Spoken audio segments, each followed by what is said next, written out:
Hello everyone, कैसे हैं आप लोग। उम्मीद करती हूँ आप लोग सब लोग बहुत अच्छे होंगे।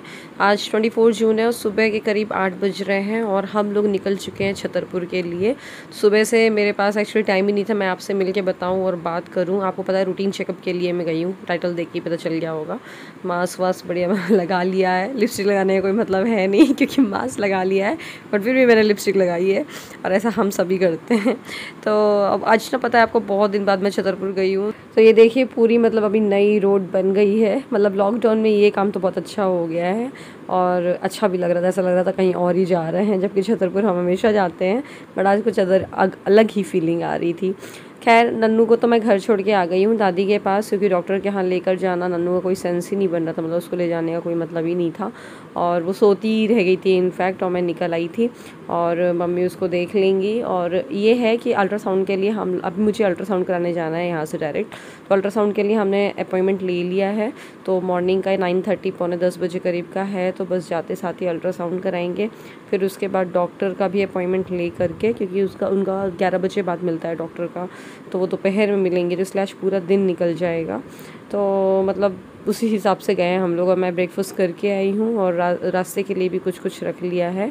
और ये ग्लव्स हैं जो कि मैंने पहन लिए हैं क्योंकि मैं बस पहुँचने ही वाली हूँ वहाँ पर। सो गाइज़ अब करीब ना शाम के 4:30 बज गए हैं, 5 करीब बज रहे हैं और हम लोग 4:30 बजे करीब आए थे छतरपुर से।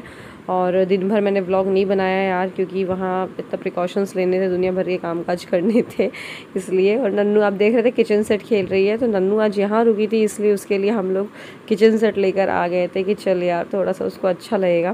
पहले मैं सोची थी कुछ खाने का सामान ले लेती हूँ, फिर मैंने बोला चलो ऐसा कुछ ले लेते हैं। और मैं बहुत थक गई हूँ और बस अब थोड़ा सा अब सोना चाह रही थी। सोई तो नहीं हूँ बट हाँ आधे घंटे 1 घंटे ऐसे रेस्ट कर लिया है मैंने। और उसके बाद हाँ ये नन्नू की बुक्स आ गई थी। एक्चुअली आपको पता है अभी नया मैं एडमिशन कराया है हमने नन्नू का, तो उसकी बुक आने वाली थी। तो मैरिज हाउस आ चुकी थी ये, तो अभी भैया को कॉल करके ये मैंने घर मंगवाया है और मैं उसको अब ओपन करके देख रही हूँ। पता नहीं आपके साथ होता है कि नहीं होता, बट मेरे साथ होता है।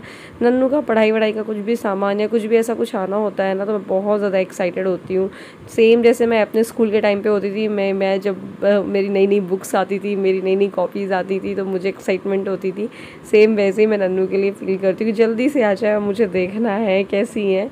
तो ये देखिए ये मतलब 4 बुक्स हैं। और आप लोग बहुत लोग स्कूल का नाम पूछ रहे थे, सिंस इसमें कोई भी एडमिशन ले सकते हैं ऑनलाइन क्लासेस के लिए। तो ये है पर्पल टर्टल, तो आप सिलेबस चेक कर सकते हैं, उनसे कांटेक्ट कर सकते हैं, आपको ऑनलाइन उनके बारे में बहुत कुछ मिल जाएगा।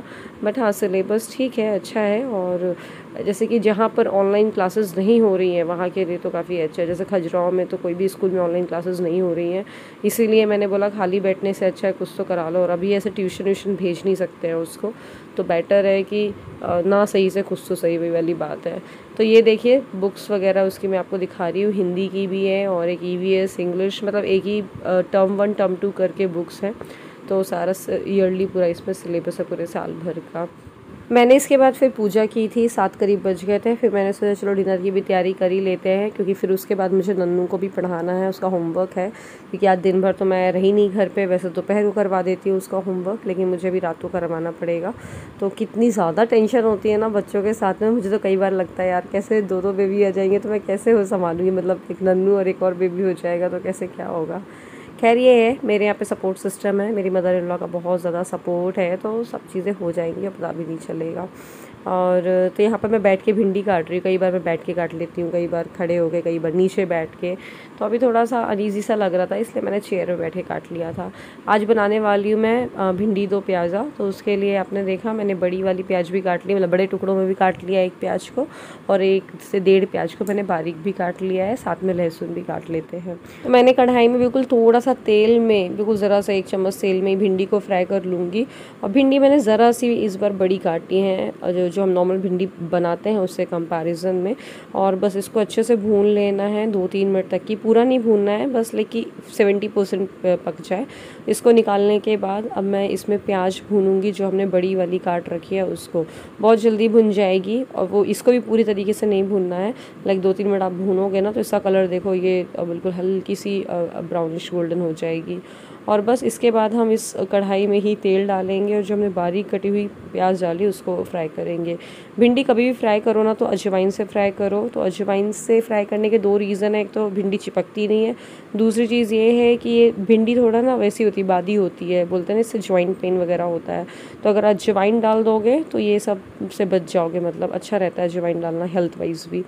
और बस बारीक प्याज लहसुन हमने काट दिया और मेरे से थोड़ी सी गलती हो गई, मैं मम्मी को पानी वानी देने चली गई थी, इतने में प्याज ही जल गई थी और हाई फ्लेम पे छोड़ के चली गई थी। खैर बच गई, बहुत कुछ ज़्यादा नहीं जल पाई है। और बस इसमें मैंने सूखे मसाले लाइक हल्दी धनिया पाउडर डाल के इसको मिक्स कर दिया है। ये वाली सब्ज़ी नन्नू को भी बहुत पसंद है, भिंडी की, सारे बच्चों को ही होती है ज़्यादातर, इसमें मैं लाल मिर्च नहीं डाल रही हूँ। और बस इसमें मैं भिंडी और प्याज डाल के नमक डाल करके इसको पकाने के लिए रख दूँगी। और साइड में मैं टमाटर को भी बड़े बड़े टुकड़ों में काट लूँगी, एक छोटे से टमाटर को। अब कई लोग बोलते हो आप लोग कि आप क्या इतनी सी सब्ज़ी बनती है, कैसे खाते हो? तो होता क्या है ना, जैसे कल आपने देखा मैंने प्याज की सब्ज़ी बनाई थी, तो सुबह के राजमा भी रखे हुए थे। अब राजमा भी लेगा हर कोई एक एक कटोरी, थोड़ी थोड़ी सी प्याज की सब्ज़ी लेगा, सैलड हो जाती है और भी एक्स्ट्रा चीज़ें हो जाती है। कभी मैंगो शेक बना लेती हूँ, आपको नहीं दिखाती हूँ वीडियो में। तो इस तरीके से मतलब पेट भर जाता है यार, कंजूसी करके कोई नहीं खाता है। तो वहाँ मेरी सब्ज़ी पक रही थी तब तक कि मैंने सोचा चलो ये सब्ज़ियाँ जो आई हुई थी, मतलब आम वगैरह आए हुए थे, इनको मैं धो लेती हूँ और फिर जब तक कि सब्ज़ी पक जाएगी, मतलब एक साथ दो काम हो जाए। और यहाँ भिंडी की सब्ज़ी पक चुकी है, टमाटर बस डाल के 1-2 मिनट तक की मैं इसको और फ्राई कर लूँगी, ज़्यादा देर तक की नहीं। टमाटर देखने में बहुत अच्छे लग रहे थे और खाने में भी नो डाउट टेस्ट आया था। लास्ट में आधी चम्मच मैंने अमचूर डाला है और थोड़ा सा काला नमक डाला है। काला नमक से ना बहुत बेहतरीन टेस्ट आता है किसी भी चीज़ में, आप पुलाव बनाया कुछ भी बनाओ। और बस ये सब्ज़ी हमारी बन चुकी है। अब देखो आपको ये बहुत कम लग रही होगी, बट मैं प्लेट आपको लगा कर दिखाती हूँ मम्मी की। आलू टमाटर की सब्ज़ी आज बनी थी सुबह, उसको बढ़िया उबाल के दे दी है मम्मी को। भिंडी की सब्ज़ी और मम्मी ने थोड़ी देर पहले अरबी की सब्ज़ी बनाई थी, तो ये रख देती हूँ। साथ में रोटियाँ रख देते हैं, आम का अचार रख देते हैं और पापड़ को भी फ्राई कर देंगे। और हाँ, प्याज भी, मम्मी को प्याज बहुत पसंद है, प्याज भी दी थी मैंने। तो ये लग गई मम्मी की प्लेट। अब बताइए आपको कहाँ से सब्ज़ी इसमें कम लग रही है? मतलब हमारे यहाँ तो ऐसे ही खाते हैं, 2-3 तरीके की हो जाती है ना यार, तो थोड़ा थोड़ा ही बनाना पड़ता है वरना वो फिकता है सामान। अब ये साथ में नन्नू की भी प्लेट लगा दे रही हूँ। तो एक रोटी घी में चिपड़ दी है, भिंडी की सब्ज़ी, और साइड में उसको टमाटो भी काट के दे रही हूँ, तो बढ़िया से वो खा लेगी। टमाटर उसको बहुत पसंद है। आज मैंने सोचा डिनर में सब कुछ दिखा देती हूँ क्या बना रही हूँ, वरना फिर ना मैं सोचती हूँ एक चीज़ मेन चीज़ है जो वो दिखा देती हूँ, कई बार ऐसा हो जाता है ना, तो इसलिए आपको लगता है बहुत कम खाते हैं करके। खैर, तो यहाँ पर शुद्ध घी में थोड़ा सा जीरा डाल करके, गरम मसाला डाल करके चावलों को भी फ्राई कर लिया है। सुबह के चावल बच गए थे, फ्राई करके उठ ही जाएंगे। काला नमक सफ़ेद नमक डाल के धनिया पत्ती डाल दी है और ये हो गए हैं चावल भी फ्राई। तो मतलब कि इतना कुछ वैरायटी में अगर खाना खाओगे मेरे ख्याल से तो ठीक है यार। सब्ज़ी बस नहीं खाई जाती है, 1-2 तरीके की सब्ज़ी हो जाती है ना, तो सही रहता है। अब बस किचन के मम्मी को और नन्नू की प्लेट लगाई दी थी मैंने, नन्नू को खिला करके भी इनफैक्ट मैं आ गई हूँ। और जल्दी से मैं यहाँ पर थोड़ा सा रेस्ट भी किया, मैं बैठी टीवी वाले रूम में। उसके बाद मैंने गैस क्लीन की। मतलब मैं रुक रुक के काम करती हूँ, एकदम नहीं करती हूँ। ब्लॉग में देख के नो डाउट आप लोग को ऐसा लगता है मैं लगातार कर रही हूँ, बट ऐसा नहीं होता है। थोड़ा थोड़ा बीच में बैठ लिया, रेस्ट कर लिया, लेट भी गई, और जैसा भी हुआ मतलब कि वैसे कर लेते हैं। और बस ये लगे हाथ बर्तन भी जमा दे रही हूँ थोड़े से, और फिर इन लोग जब आएंगे, इन लोग रह गए हैं डिनर के लिए। अभी 8:30 बज रहे हैं और सबने खाना खा लिया है, मैंने, नन्नू ने और मम्मी ने। अब नहीं, 8:15 ही है, इनफैक्ट 8:30 भी नहीं है। नन्नू टीवी देख रही है, बस नन्नू की टीवी बंद करवा के अब उसका मैं होमवर्क करवाने वाली हूँ, क्योंकि होमवर्क मिला है और आज मैं करवा नहीं पाई। आज मैं क्योंकि छतरपुर गई हुई थी, अब करवा दूँगी। खैर, ज़्यादा कुछ नहीं है। और पहले बेडशीट को साफ़ कर लेते, थोड़ा गंदी हो रही है। नन्नू ने खिलौने खेले हैं ना, तो पूरे में फैल रहा है कचरा। फिर उसके बाद टीवी ऑफ करके, अगर इस रूम में किया तो, नहीं तो वैसे छोटे रूम में मैं पढ़ाती हूँ उसको ज़्यादातर, क्योंकि इस रूम में ना डिस्ट्रैक्शन बहुत ज़्यादा होता है, कोई आ जाता है या कुछ भी वो बातें करने में लग जाती है, तो वो मुझे लगता है वाले रूम में पढ़ाओ दरवाजे बंद करके आराम से करके। तो चलो जल्दी से फिर मिलती हूँ मैं आपसे थोड़ा रुक के। सो नन्नू अभी टीवी देख रही है, तो मैंने बोला चलो जब तक इसको देख लेने दो, मेरे को भी अभी हेयर ऑयल लगाना है। मैं भी एकदम से आकर के अभी थक गई हूँ, थोड़ा 15 मिनट बाद पढ़ाती हूँ उसको। और पता नहीं मतलब प्रेगनेंसी में आपके साथ भी ऐसा होता होगा, बाल जो है ना बहुत मोटे मोटे से फील होते हैं, छुओ तो, कोम करो तो। और वैसे भी ना ऐसा बोला जाता है प्रेगनेंसी जब होती है, प्रेग्नेंट जो ये ड्यूरेशन होता है प्रेगनेंसी का, इस टाइम पे हमारे बाल ना झड़ना बंद हो जाते हैं, रेस्टिंग फेज पे आ जाते हैं। और जैसे ही बेबी डिलीवर होता है उसके बाद 1 साल तक ही झड़ते रहते हैं। तो कुछ इस वजह से बहुत वो मोटे मोटे से और बड़े बड़े से फील होते हैं। और खैर, तो यहाँ पर मैं नन्नू को पढ़ा रही हूँ। कुछ सामान वो लेने गई थी, मेरे ख्याल से कोई कॉपी वॉपी लेने गई थी। और ये क्या होता है ना, व्लॉग बनाओ तो ज़्यादा अच्छे से पढ़ती नहीं, इसलिए मैं व्लॉग बनाती ही नहीं हूँ पढ़ाते हुए। तो कई लोग बोल रहे थे कि आप रूटीन चेकअप के लिए नहीं जाते हो क्या, चेक नहीं करा रहे हो क्या, क्योंकि मैं कभी व्लॉग में दिखी नहीं। तो एक्चुअली ना जब फर्स्ट ट्राइमेस्टर में तो मैं गई हूँ, फिर उसके बाद जब कोविड आ गया था तो मैंने डॉक्टर से फ़ोन पे ही कंसल्ट किया था, क्योंकि फिर वो होता है ना सेकेंड ट्राइमेस्टर से आपकी उसकी क्या बोलते हैं आयरन कैल्शियम की मेडिसिन स्टार्ट हो जाती है। और कुछ ऐसा मेजर होता नहीं है, मतलब 3rd मंथ में 4th मंथ में। फिर उसके बाद अल्ट्रासाउंड होता है सेकेंड ट्राइमेस्टर में, टारगेट स्कैन होता है जो, जिसमें हर कुछ दिखा जाता है बेबी का। तो वो होना था, तो उसके लिए आज मैं गई थी और सबसे पहले का अपॉइंटमेंट लिया था हमने। और थोड़ी पहचान थी इस वजह से लकीली मिल गया हम लोगों को। सुबह 8 बजे हम लोग निकले, पहली पेशेंट मैं ही थी। और बस फिर जल्दी से अल्ट्रासाउंड हुआ, फिर भी हम लोग को टाइम लग गया। फिर डॉक्टर को रिपोर्ट वगैरह दिखाई, डॉक्टर से फिर कंसल्ट करने में टाइम तो लग ही गया। बट ठीक है, अभी सब कुछ रिपोर्ट नॉर्मल है, मतलब ठीक है। खाने पीने का ध्यान तो वैसे भी थ्रू आउट द प्रेगनेंसी हमें रखना ही पड़ता है। यही होता है, फ्रूट्स ज़्यादा खाओ, मतलब सेकेंड प्रेगनेंसी इतना कुछ वो नहीं रखता है, पता ही होता है।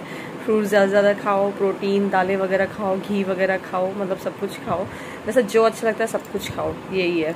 और फिर भी इस बार एसिडिटी उतनी ज़्यादा नहीं जितनी नन्नू के टाइम पे थी। नन्नू के टाइम पे तो भयंकर थी, और नन्नू के टाइम पे मैं मतलब स्पाइसी इतना मतलब कम ही खाती थी इस एसिडिटी के चक्कर में।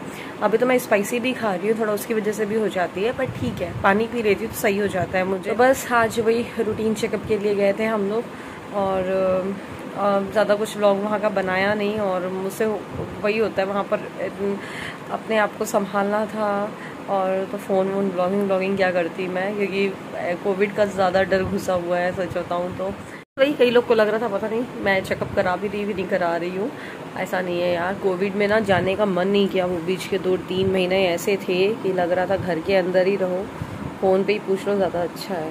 अभी तो फिर भी हालात ठीक है कि थोड़ा सा हम प्रिकॉशन लेके निकल सकते हैं, वरना तो बहुत बुरे हाल थे, आपको पता ही है। तो आज मैंने हेयर ऑयल लगा लिया है, कल मेरा फास्ट है। मैंने लास्ट फ्राइडे फास्ट नहीं रखा था, आपको याद होगा, मतलब ब्लॉग में नहीं दिखाया, मतलब रखा ही नहीं था तो कहाँ से दिखेगा ब्लॉग में। फ्राइडे को ब्लॉग बनाया था मैंने, बट फास्ट नहीं रखा था। लेकिन कल रख लूँ, कल मेरा एक फास्ट है, फिर उसके बाद बस उद्यापन वाला रह जाएगा। पिछले फ्राइडे मेरी हिम्मत नहीं थी, वीकनेस लग रही थी।